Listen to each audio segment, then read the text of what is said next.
আসসালামু আলাইকুম ভিউয়ার্স। আজকে একটা জিনিস আপনার লগে শেয়ার করি। আমার ব্যক্তিগত অভিজ্ঞতা থেকে হইয়ার আমি জীবনে বহু সরকারি প্রতিষ্ঠানও গেছি, অফিস আদালতও গেছি। যাওয়ার পরে একটা জিনিস লক্ষ্য করে দেখলাম যে সরকারি অফিসও গেলে চেয়ার নাই, বওয়ার জায়গা নাই, দাঁড়াইয়া থাকা লাগে। চেয়ার আছে, চেয়ারও ট্যাং একটা ভাঙ্গা, মানে অফিসের অবস্থা বেহাল দশা, জরাজীর্ণ। কিন্তু আবার সরকারি অফিসে যারা চাকরি করে তারার আবার বাসাত গেলে দেখা যায় যে গরম মাঝে এসি লাগাইল, ভিআইপি রুম, হাই ব্যবস্থা। এর মানেটা আমি বুঝলাম না।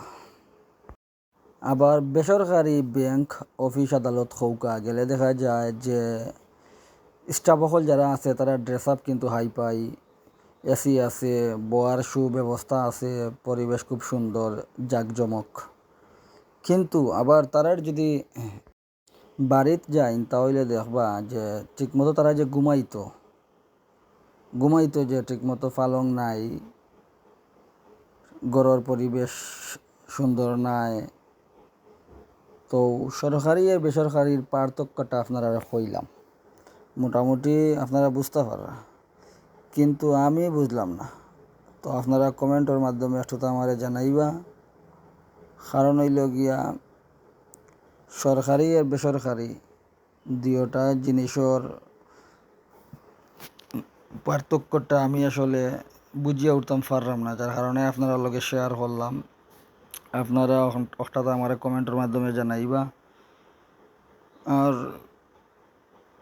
লগে থাকুকা, সুন্দর সুন্দর প্লেস দেখুকা, অসাধারণ একটা মসজিদ, রাস্তার ভিউটা খুব সুন্দর। মাঝে মাঝে ভালো লাগে তাই ভিডিও বানাই শখের বসে। জানি না খেয়ে কি তেমন করবা, কারণ যারা পজিটিভ চিন্তা ভাবনা করা তারার লাগি ধন্যবাদ, আর যারা নেগেটিভ চিন্তা ভাবনা করে তারার লাগিও ধন্যবাদ। সব শেষে আমার লাগি দোয়া করবা, আমি সামনে যাতে আগুয়ে যেতাম পারি, ও দোয়াও করবা। আর সকলে ভালো থাকবা, সবর লাগি দোয়া করি আমিও আমার অন্তর থাকি। আল্লাহ সবরে সুখে রাখুকা, শান্তিতে রাখুকা। রাস্তার ভিউটা দেখুকা, খুব সুন্দর, অসাধারণ একটা প্লেস। রাস্তাটাও কোনটা যদি আপনারা চিনিয়ে থাকেন কমেন্টের মাধ্যমে জানাইবা। খুব সুন্দর রাস্তা, পরিবেশটাও খুব সুন্দর। সবাই ভালো থাকবা, সুস্থ থাকবা, আমার লাগে বেশি বেশি করে দোয়া করবা। ওকে, আল্লাহ হাফেজ। আসসালামু আলাইকুম ওয়া রাহমাতুল্লাহি ওয়া বারাকাতুহু।